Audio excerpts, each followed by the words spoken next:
Next, or rather simultaneously, it was time for the Cabal to take revenge on Russia, once again. Financed by their partner in crime, the Rothschilds, they started the Russian Revolution. Their pawn and frontman, Lenin. His real name, Vladimir Ilyich Ulyanov.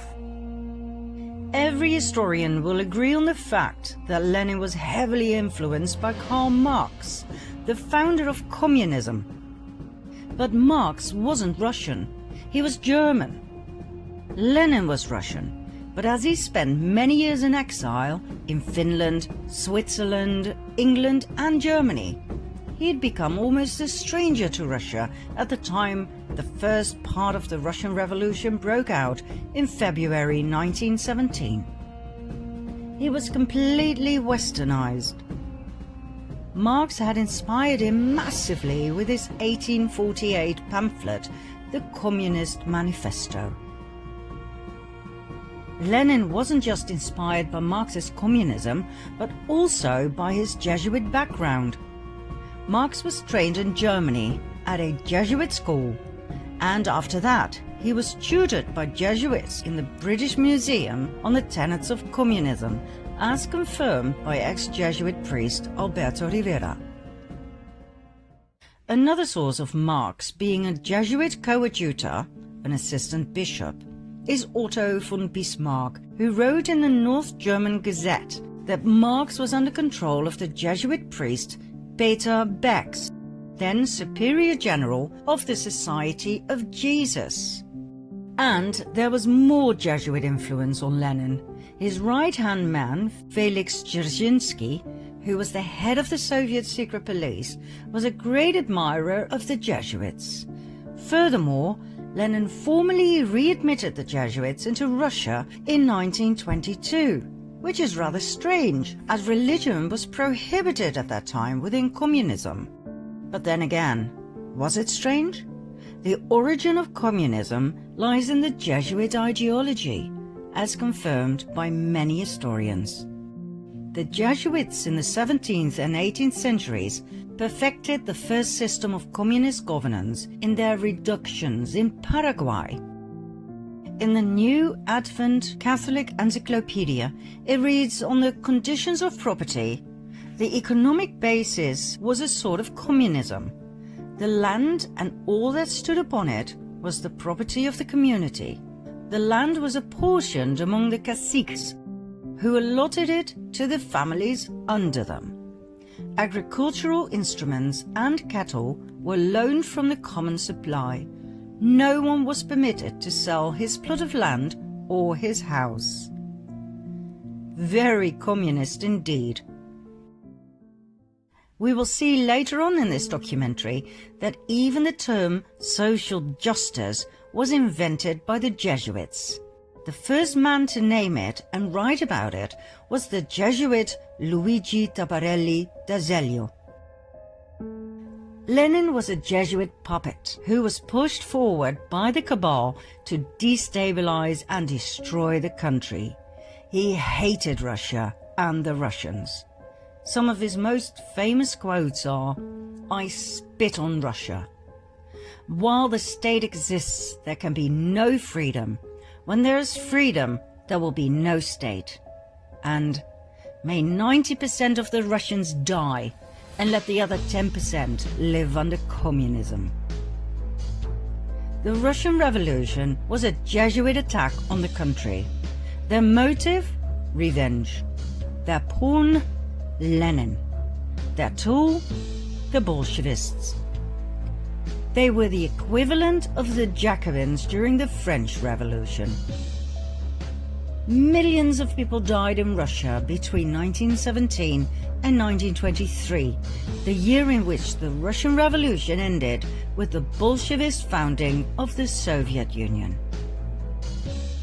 Now, before we move on to World War II, where we will share with you a discovery that, quite frankly, knocked us off our feet, so keep watching, we will first take a look at a chain of events in the US. Maybe you remember from part 2 of the previous series, that in 1913 the US Federal Reserve Bank was founded, the mother of all banks, owned by several cabal families, among which the Rothschilds? Remember what happened to the three wealthiest and most influential opponents of the Fed? They conveniently died when the Titanic sank. Less than a year later, the Fed was a done deal. In the US at that time, about 21,000 banks did not yet fall under the jurisdiction of the Fed. That was, and still is, an absolute lethal thing to do. One might as well commit suicide, as history has proven over and over again, worldwide. In 1914, World War I started, 1 year after the establishment of the Federal Reserve. Between 1914 and 1919, the Fed doubled the money supply, causing a nationwide increase in lending. In 1920, it shrank the money supply, and 5,500 competitor banks went bankrupt. They were bought by the Fed for next to nothing. Between 1921 and 1929, the Fed increased the money supply again. Loans were everywhere. But on October 23, 1929, 2.6 million shares were sold in a frenzy. By whom? Not that hard to guess. The next day, on October 24 at 9 a.m., Wall Street was closed, and the moneymakers who had gathered outside slowly started to realize in a state of shock what had happened. Loans were called in. Investors were forced to sell their shares.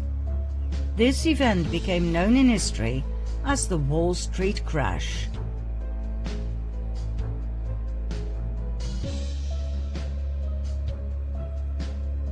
The Wall Street crash brought the rest of the world on its knees too. 16,000 competitive non-Fed banks went bankrupt. They too were bought for next to nothing. It was called the greatest robbery in history. But it wasn't enough. The Fed reduced the money supply even further by 30%, causing starvation throughout the US.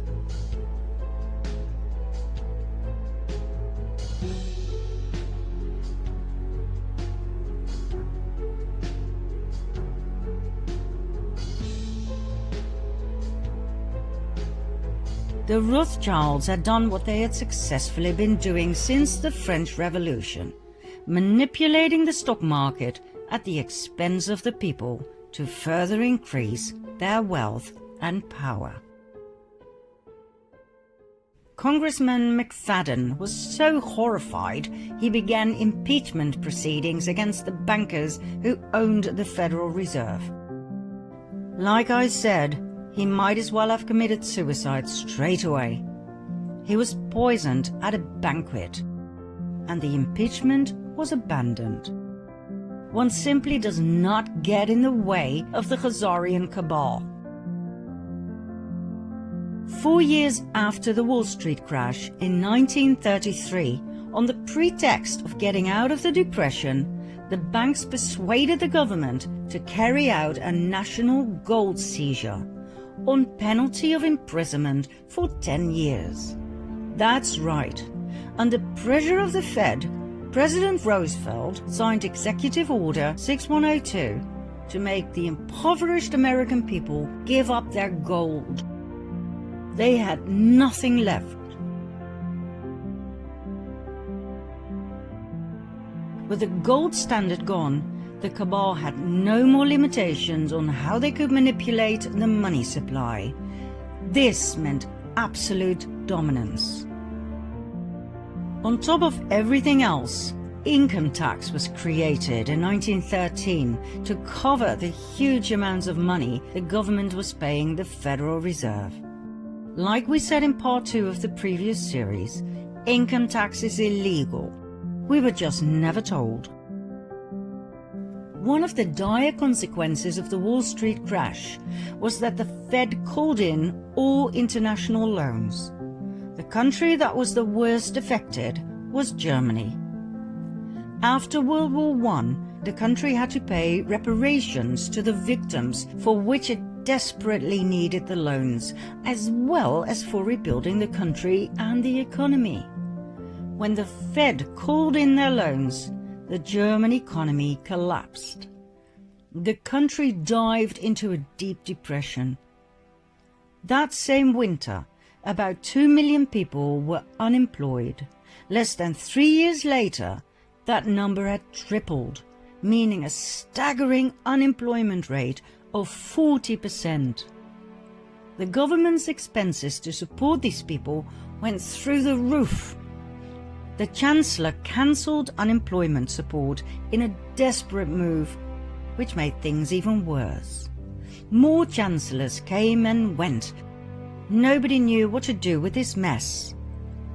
People were losing faith in democracy, music to the ears of the cabal, and sought help from extreme left, the communists, or extreme right, the Nazis. In January 1933, Hitler became Chancellor of Germany. Although he had a majority of seats in parliament, he did not have the absolute power he desired. Conveniently, only 4 weeks later, the Reichstag, home of the German parliament in Berlin, was set on fire, allegedly by communists. Hitler used the event to persuade President Hindenburg to pass an emergency act restricting personal liberty. The act abolished freedom of speech, assembly, privacy, and the press.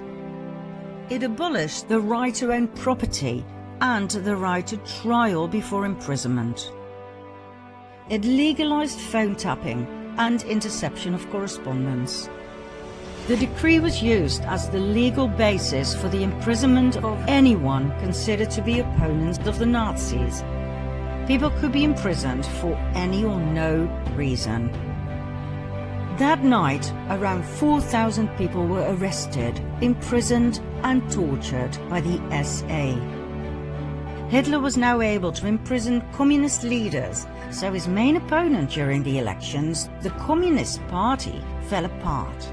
Hitler's SA intimidated the rest of the opposition, after which he pushed through the Enabling Act that enabled him to make laws without the parliament's consent for the next 4 years. This gave Hitler absolute power. He then banned all political parties. Only the Nazi Party was allowed to exist. The final obstruction to absolute dictatorship was dealt with on June 30, 1934, called the Night of the Long Knives, when 400 SA members who were making demands were slaughtered by Hitler's SS. 1.5 months later, Hitler was in absolute control of Germany. He had become the Führer, meaning he was president, chancellor, and head of the army. Members of the armed forces had to swear a personal oath of allegiance, not to Germany, but to Hitler, which is so Jesuit. Remember the oath of absolute subservience and obedience to the Supreme General? Who was Hitler, really? Hitler came from an interesting family. His mother was Clara Pölzl. His father was Alois Hitler.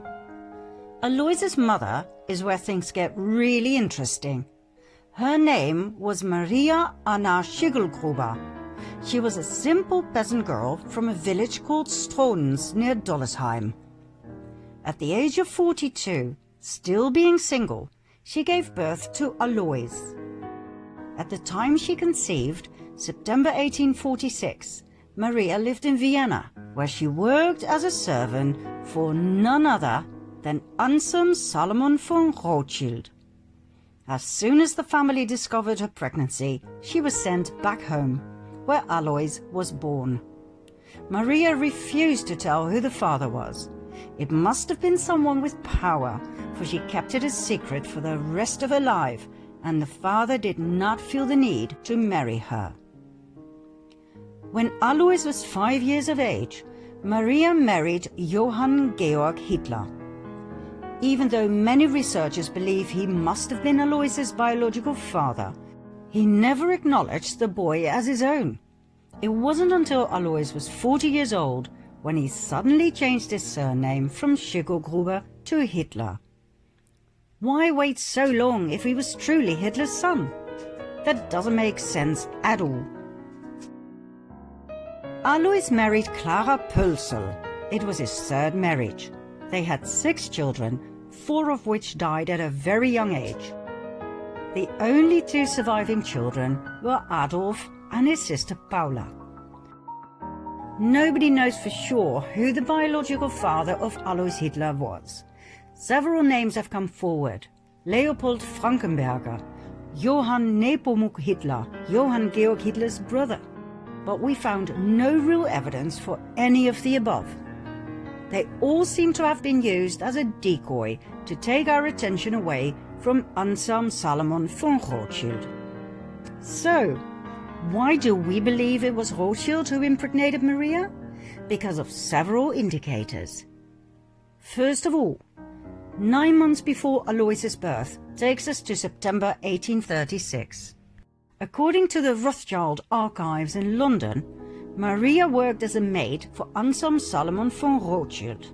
Now there are 2 possible suspects of the rape of Maria. 1, Anselm, who was 33 years old at the time. 2, his father, Salomon Meyer von Rothschild, who was 72 at that time. Now the Rothschild archives contain handwritten correspondence between the son, Anselm, and the London Rothschild Bank, which proves he was in Vienna at the time of the conceived pregnancy. His father, on the other hand, was in Paris. That narrows it down, don't you think? Secondly, in 1876, when Alois was 40 years old, he suddenly inherited a large sum of money. From whom? There wasn't any money in the family. Anselm Salomon von Rothschild died a year and a half prior, the time needed to pass an estate through the probate court. It was the same time Alois suddenly changed his name to Hitler, remember? Was that just a coincidence, or was it a demand by the Rothschilds in order to receive the inheritance, so that he would not be traced back to the Rothschild bloodline? Now please bear in mind that officially the Rothschilds were Jewish. They were the Babylonian Khazars who converted to the Jewish faith under pressure of the Russian king. Call them fake Jews if you like, but to the outside world, Adolf Hitler's father was half Jewish. If this ever came to light, it would be one hell of a scandal. And so, all traces of the Führer Adolf Hitler leading to the Rothschilds had to be erased.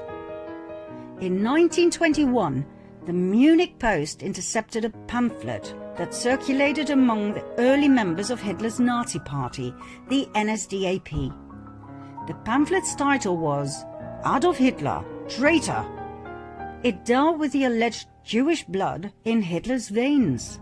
It accused Hitler of fronting for Jewish finances and for acting like a Jew himself. The Munich Post decided to publish the pamphlet. On the very day that Hitler became Chancellor, the Munich Post was ransacked and its editors and writers were sent off to concentration camps, where they were never heard from again. The Austrian Chancellor Dollfuss investigated Hitler's family origins on 2 occasions. The first investigation, published in 1932, determined that Hitler's father was illegitimate, born to a 42-year-old unmarried woman and an unknown father. The second investigation determined that Hitler's mother was employed as a domestic servant in the residence of Baron Rothschild of Vienna. Shortly after, Hitler ordered the assassination of Dollfuss in 1934.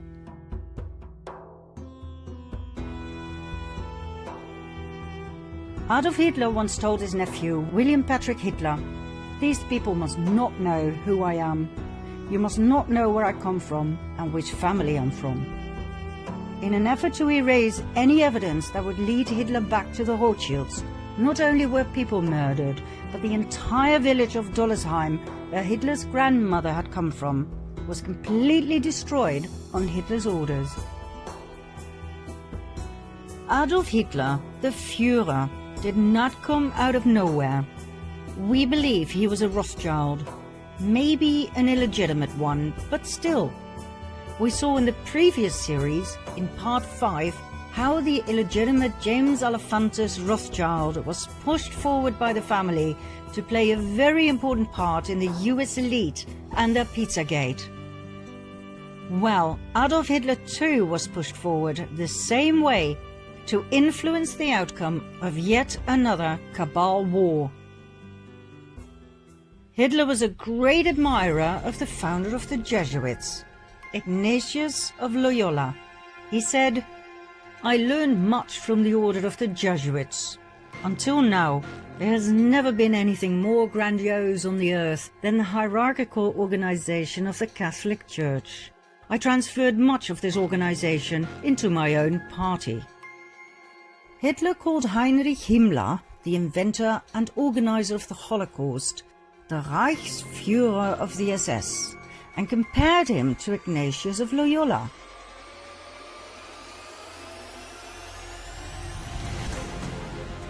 The SS organization has been constituted by Himmler according to the principles of the Jesuit order. The regulations and the spiritual exercises prescribed by Ignatius of Loyola were the model Himmler tried to copy exactly. Himmler's title as Supreme Chief of the SS was to be the equivalent to the Jesuit general, and the whole structure and direction was a close imitation of the Catholic Church's hierarchical order. Absolute obedience was the supreme rule. Every order had to be executed without comment. Hitler presented himself as the solution to all problems. He offered jobs in the war and weapon industry. He got rid of everyone he blamed for Germany's problems. The Jews, the Gypsies, the Communists, the disabled, the homosexuals, and he confiscated all of their money.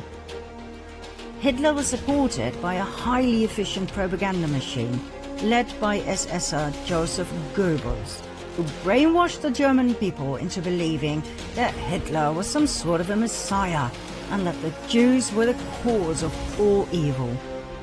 Well, we all know what happened. 85 million people died in World War II.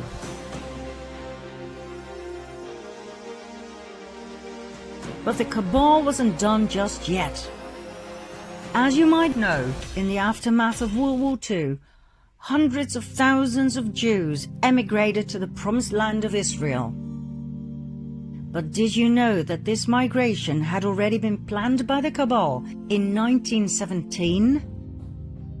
22 years before World War II even started, Palestine was given away, literally, by Arthur James Balfour, Foreign Secretary of the United Kingdom, on behalf of the British government. As if nothing more but a chess piece, a country with inhabitants was given away to, guess who? Lord Lionel Walter Rothschild. But wait a minute, 1917? The First World War hadn't even ended yet. So how on earth could they be talking about a home for the Jews? The Jewish genocide hadn't even started yet. We're talking about the Balfour Declaration, signed by Balfour himself on the 2nd of November 1917. Dear Lord Rothschild, I have much pleasure in conveying to you, on behalf of His Majesty's government, the following declaration of sympathy with Jewish Zionist aspirations, which has been submitted to and approved by the Cabinet. His Majesty's government view with favour the establishment in Palestine of a national home for the Jewish people, and will use their best endeavours to facilitate the achievement of this object, it being clearly understood that nothing shall be done which may prejudice the civil and religious rights of existing non-Jewish communities in Palestine, or the rights and political status enjoyed by Jews in any other country. I should be grateful if you would bring this declaration to the knowledge of the Zionist Federation. Arthur James Balfour. Neither the Jews nor the Palestinians knew about this. It was yet another brilliant move of nothing but chess pieces by the cabal. What was presented as a benign action in favor of the Jews was, once again, a divide and conquer strategy. It could only end in yet another war, this time between Jews and Palestinians.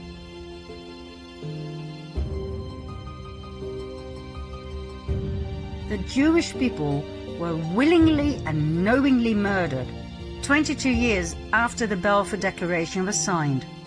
Why? Because the Rothschilds and the other cabal families had but one focus: Jerusalem.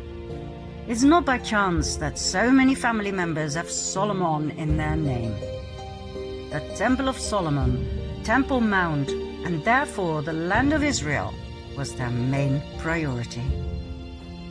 We will soon tell you why and expose their deepest and darkest secret. For now, millions of Jewish people were sacrificed in order to get there. There were many more wars to follow, like the Vietnam War, the Cold War. All were instigated and financed on both sides by the cabal. That's how people across the world were kept in fear, paralyzed and poor, divided and subservient. Once you understand and see their strategy, you cannot unsee it. But the worst was yet to come, for times were changing and the cabal adapted their strategy as time went along. Key words in their everlasting plan to conquer the world: hatred, revenge, disdain. These three words were perfectly combined in one document, the Protocols of the Learned Elders of Zion,